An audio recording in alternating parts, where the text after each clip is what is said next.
The history of ice hockey in New Hampshire, it covers a lot of ground, although in this case we should say ice. Geographically speaking, it stretches from Berlin to Nashua and ultimately reaches all the way to Nagano, Japan. That's where 8 young women from New Hampshire, 5 natives and 3 collegians, helped the United States win the first gold medal in the history of Olympic women's ice hockey. What is it about this game that touches us so? Certainly our climate may have something to do with that bond, and more than not, I'm willing to bet it has something to do with our French-Canadian ancestry.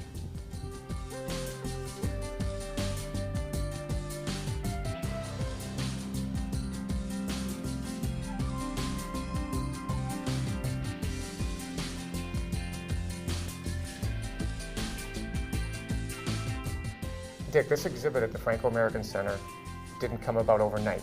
There was a lot of work and foresight and planning that went into this. It really was. The origin of the exhibit, or the artifacts as you see it, was an idea that actually Francois Elise had, and I have a little bit of history with the state of New Hampshire as far as hockey is concerned in the city, and so we kind of bounce ideas off each other how we could put this together. Francois, it was a couple of years ago you called me up and we talked about the possibility of this exhibit, and I think I remember saying to you, you have no idea what you're getting into because of the volume of material that was there. Mm-hmm. Was I right? Mm-hmm. You're absolutely right.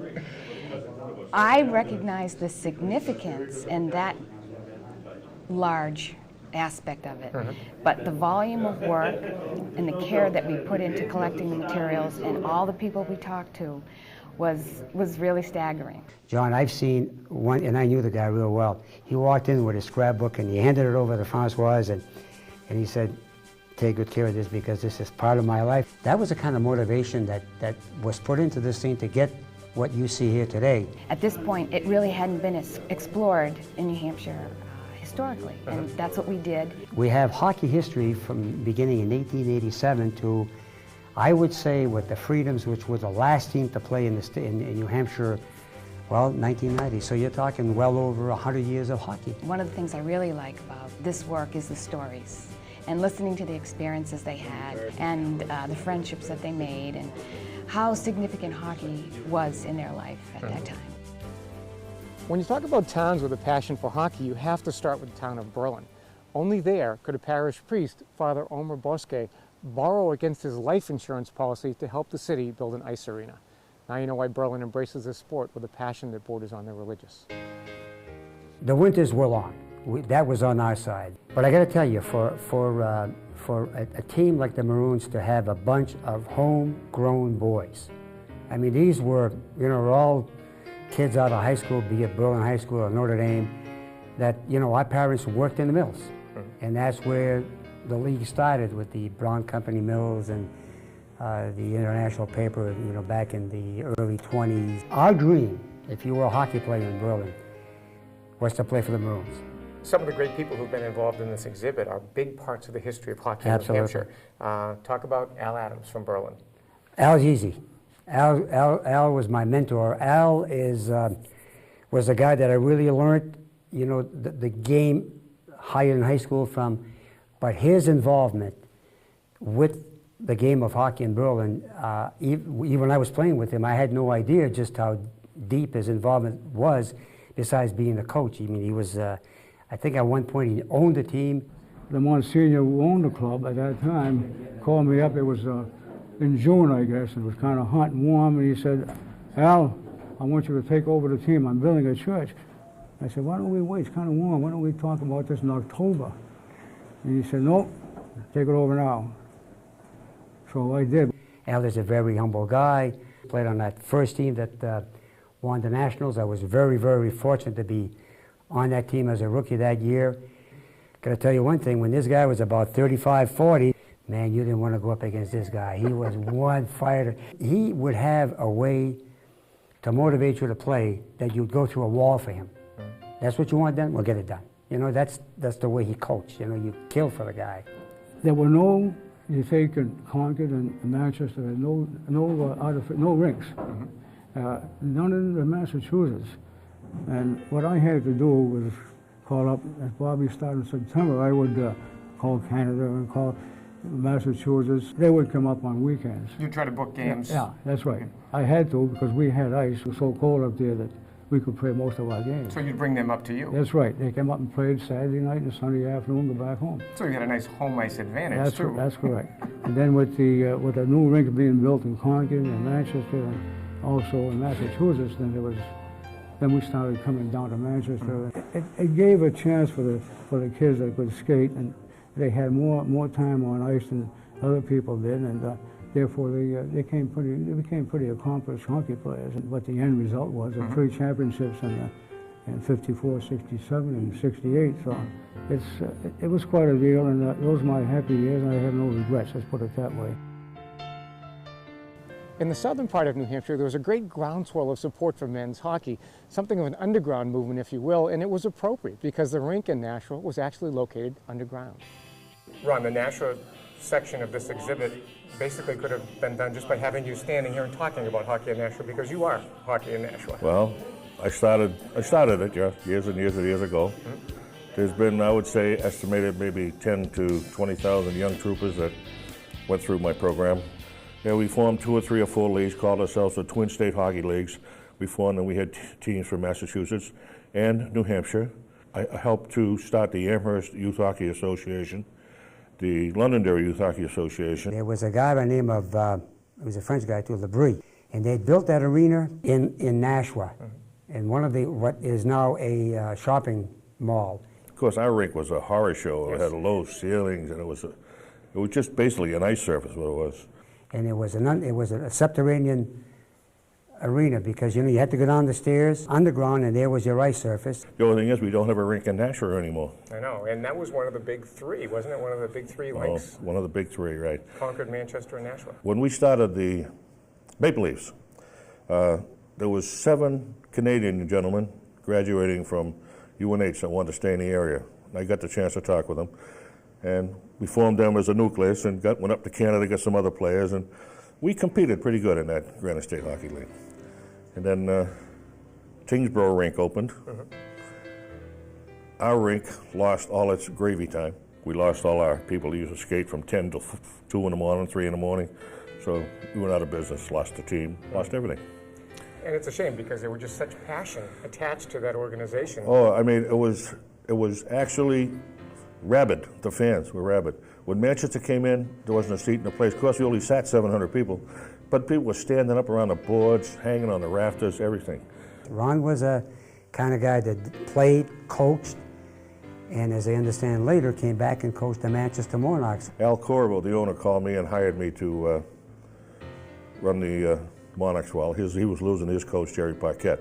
Well, because it was so parochial, each town had its people, and oh, yeah. Never the twain shall meet. No, well, I remember coaching in Manchester and having the ladies from Manchester reach over, pat me on the head, say, "Don't worry, Ronnie, that was okay," When you talk about New Hampshire communities with a great history of hockey, you can't exclude Concord. That's where the legendary Hobie Baker won his letters at St. Paul's School. It's where Olympian Douglas Everett won a silver medal. And if you want the official word on hockey in Concord, I guess you go to an official. I refereed for about 20 years in all levels, from the youth hockey right up to NCAA hockey with University of New Hampshire and going to Orono, Maine and that, and a senior AHA, which was the old New England Hockey League. I used to travel around and do a lot of the games with them as a referee and as a linesman. Very physical game. At this level we're talking about here, wasn't it? The old Well, Blackhawks and Eastern Olympics and Maroons. It only physical in the fact that you had to be on your feet 60 minutes a game. You didn't get a chance to get off the ice, and it was still fairly fast competition. I mean, not pros, but a lot of them could have been.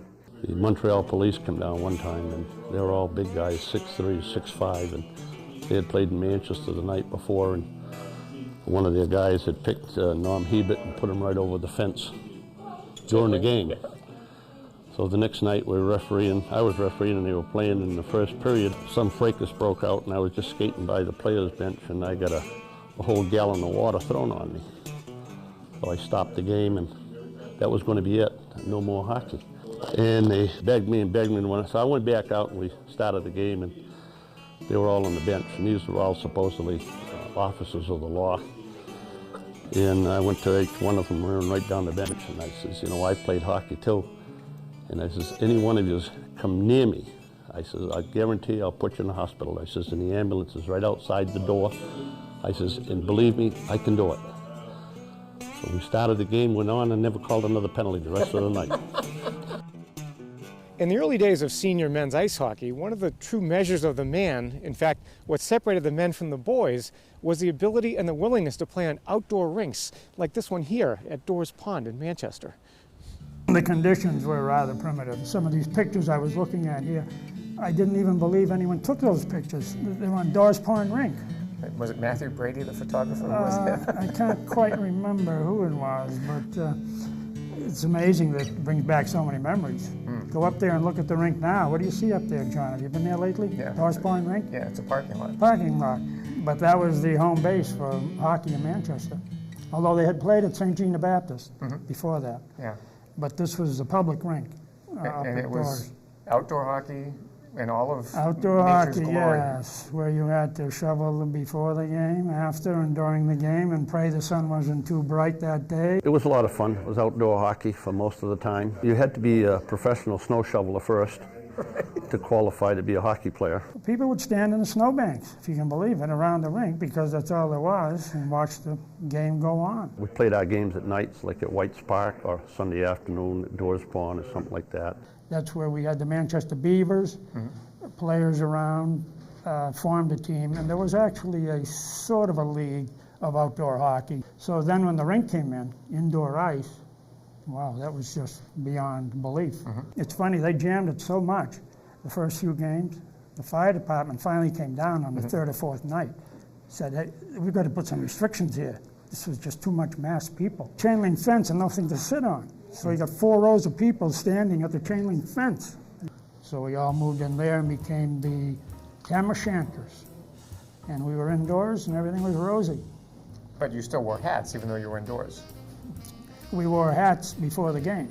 We wore the tams. That was part of the ritual of the warm-up, That was wasn't the it? ritual. Concord had a team, Alpine, Tam O'Shanters, Rochester. I can't remember all the league, but it was a great league for 2 or 3 years. It was such enthusiastic hockey, or the fans-wise, they started to import a few players, wanted to get better hockey. So down from Canada they came. Ringers. Well, we called them ringers. They called them superior players, which they were. Yes. So that's where our league died, and us old guys and helpless guys got off of there, and the Monarchs, no, the Blackhawks, they were next, right? Blackhawks, yeah. They came in, with Kangaroo and Ray Champagne, the rest of them. Yeah. So that became a league in its own, and we kind of faded away. Manchester's always been known as a mill town. It's a working-class, blue-collar kind of place, and so is this. It's the John F. Kennedy Coliseum, and for years it was home to the Manchester Blackhawks. And if ever a team epitomized the town in which it played, it was that gritty, scrappy bunch known as the Blackhawks. I was the captain of the Alpine Club, and then I became their coach. Claude was actually our stick boy. And he started to build a new JFK. The Coliseum? Yeah, Coliseum. And I knew the mayor, was the mayor Valley on that time, and thinking to build that for the basketball. But I told Mayor Valley, I said, listen, you got a bunch of Canadian people in Manchester, you love the hockey, you know. I said, why we don't put the eyes on that? He said, what you got in your mind? I said, I want to start a hockey team. He borrowed $5,000 from his father and bought the equipment. My wife said, hey, if you want to start a hockey team, you start by yourself and forget everybody. And I just decided to try it. And I buy a uniform and start to look for all the player and where I find a player and where I find make business a little bit with the Montreal Canadiens to get the player from him, just come out from the junior, and I finally put enough people together to start the team. After that, I got the good training camp with Tom Johnson. He played for Boston Bruins for a long time. He do my training camp, and we started doing advertising. At the end of the year, because I was his business manager, we grossed at $1 a ticket, $103,000. Can you believe this, John? This is back in '65 at $1 a ticket. Well, it didn't hurt that you had a real interesting group of players Yeah. who really fit in with this community. They became a part of Manchester. Yeah. Talk about some of the characters you had on the team. Well, that's the one that why we bring so much people. We got a good player bring a lot of action in that player. In fact, we bring so much action that we get some team don't want to play against us because we make too much action, you know. And by action, you don't mean all hockey. You mean yeah. a little bit of fisticuffs. That's what the part of what the people like. He had the club for about 5 or 6 years. Then he sold, and then Claude went his way. But For those 5 years. we actually, you know, when you're talking about the city, these guys captivating the city. I was just talking to Ray Champagne about the original Blackhawks. They were a team to watch. Nobody had seen hockey like that. This was like junior A in Canada. They come down here and they didn't have a league. They'd invite teams from Massachusetts, Connecticut, the Berlin Maroons to come down, and you saw some dynamite hockey every Friday night.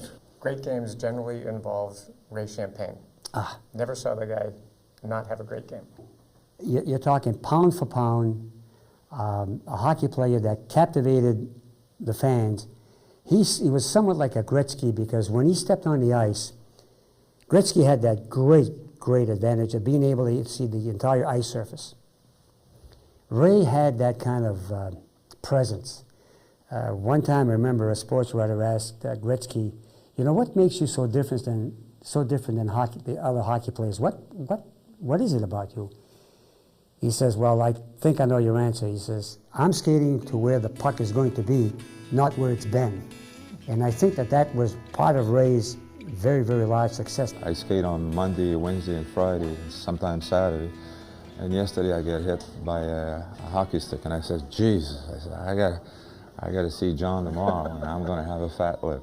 Well, everybody who watched you play will recognize you now because that was part of the game back when the Blackhawks were all the rage in Manchester, wasn't it? Yes, I believe I have over 104 stitches in the face, so I had my share of knocks and down and stuff. And that's indicative of the physical kind of play that was typical back then, isn't it? It was very aggressive back then. You had some people that were checking very, very hard, and you did your share, but you took it whenever you needed to take it. He was not just a Ray Champagne kind of guy. He utilized everybody on that ice. Some guys had a different style of hockey, and they kind of protected some other people, and that was their job on the ice. I kind of kept busy around the net. The fans were great, and they had a lot of knowledge back then, and it was fun coming into the rink. You had all kinds of people you could talk to, and you became friends of many fans in a very short period of time. The fans inspire you to play better at certain times of the game when they'd all be on their feet, no one sat down at the JFK Coliseum. Oh, definitely. For just watching the fans, watching us, you gave your best. You gave 100% every night you came in. Was there a team that brought out the best in you, an opponent, a rival, that really made the Blackhawks come to the fore? That's an easy question to answer. I believe Concord was always the team that brought the best out of me. There was a lot of hard hitting and big rivalry. The Concord fans were very demanding. Now, Jacques, you've become a big part of the Manchester community, having played for the Blackhawks and the Monarchs, but you weren't born in Manchester, were you? No, I was born in Windsor, Quebec, and I played my hockey in half of it in Windsor, and most of my hockey has been playing in Richmond. In Richmond, Quebec? Yes. Yeah. And so eventually you found your way to Manchester, but you didn't come alone, did you? No, I came with a few boys that played with me in Richmond. I name a few. There was Willie B. Bow, there was Ronnie Dubriel, Yves Tanguay, Ray Champagne, and Tino St. Laurent, and J.P. St. Laurent. We were almost had a team when we came down here. You could have put one together if you wanted. Yeah. Jack was more like a level-headed,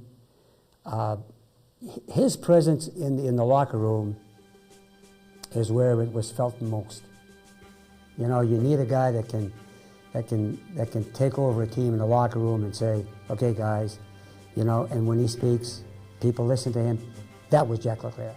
We came down to work in Nashua, and we heard Claude Vaillancourt was forming a team, and they called us. They said, oh, we know these two guys in Nashua that I'm pretty sure they'd like to play. Mm-hmm. So when Claude called us, definitely we jump in. If there was a problem with the team, which there always is, and you know that sports is a, hey, come on, you know, we all played this game. Jack would be the guy that would, all right, now, listen, you know, and so he was a calming effect. Mm-hmm. He was the more mature. Very competitive league you found yourselves in. There were some very good teams, exactly, yeah. Mm-hmm. And like Braintree Ox, they were very good. Concord Olympic were definitely good. Berlin Maroons. And as a hockey player, he didn't stand too tall, but I gotta tell you, he was on defense. You had to be pretty quick to go by him. And if you did squeeze by, you were lucky, and if you got nailed, you'd feel it, because he was that, you know, he was good shoulders, but he was better with his hips. He's the kind of guy that did a lot of power skating, using his hips as the way a hockey player should do. Low center of gravity. That's right. What was the atmosphere like inside that arena when you had your games? It was unbelievable. We never played in front of so many people, so it was very, very, very nice. This exhibit, when you see all this stuff pulled together, bring back a lot of memories for you? An awful lot of memories. I can see the guys who are in these jerseys. You know, I can, Donnie Williamson, one of the greatest hockey players, All-American. It was just fun. You knock yourself out on the ice, and between periods you'd rub elbows and scrape the ice together and go back and play again, or after the game you'd go to somebody's house and tip a few and have a good time, and you might have been killing each other on the ice, but there was no money exchange, there were just fists. Yeah, we rubbed elbows a few times. Rubbed elbows? Elbows, yeah. Rubbed elbows with noses and fists with Every foreheads. time we used to go to Berlin, that was a war. They call us semi-pros, John, but I don't know where the pro came from. I'm still waiting for my first check from all the... I'm very, very pleased at the results of my life, really. And you're seeing it on the walls right here. Here it is. Here it is. These nice fellas here, too. Some fellas who have passed and others that haven't, but great hockey players all. It was 30 years of, well, let's put it this way, being happy with yourself. If you enjoy what you're doing, do it. Mm-hmm. And I did. I really enjoyed it. Every game was a good game for me. It was like a little family on the Manchester Blackhawks and Monarchs, and always looking forward to see the guys and to play hockey and to play hard with them and to go out after the game and talk about different things that happened. And it was a lot of fun, and I miss it. When you explore the history of hockey in New Hampshire, you find yourself traveling on a remarkable course. There's something about the game, the speed, the agility, the skill, the strength, that enables it to be played out on something as simple as a frozen bog in Berlin, or something as glorious as this, the frozen surface at the Verizon Wireless Arena in Manchester. This is the future of hockey in New Hampshire. The past, that glorious history, each of us carries a little bit of it right here.